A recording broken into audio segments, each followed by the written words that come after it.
আজকে শুধু ভর্তা লাভারদেরকে দেখতে চাই। কোথায় আছে ভর্তা লাভাররা? সাড়া দাও। আজকে আমি কি ভর্তা করব সেটা ভিডিও টিউটোরিয়াল দেখে তোমরা অবশ্যই বুঝে ফেলেছ। তো আজকে আমি ভর্তা করব কাঁঠালের বিচি। এটা কিন্তু ভাত দিয়ে খাওয়ার জন্য না, এটা শুধু শুধু খাওয়ার জন্য।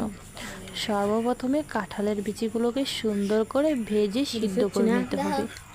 তারপরে এগুলো খোসা ছাড়িয়ে একটু শিল দিয়ে ছেঁচা দিয়ে তারপরে তোমরা এগুলোর সাথে আস্তে আস্তে পেঁয়াজ, মরিচ, ধনিয়া পাতা, আদা, লবণ, সরিষার তেল, এক টুকরো লেবু দিয়ে সুন্দর করে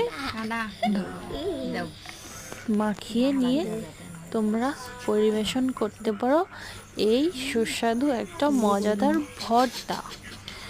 তো তোমাদের কাছে ভর্তাটা কেমন লেগেছে? ও আচ্ছা, শোনো, অবশ্যই কিন্তু মরিচের পরিমাণটা বেশি দিতে হবে, তাহলে অনেক ভালো লাগবে। যদি মরিচের পরিমাণটা কম দাও তাহলে হবে না, কিন্তু তাহলে ভালো লাগবে না। তো আমাদের ভর্তাটা প্রায় কমপ্লিট হয়ে গেছে।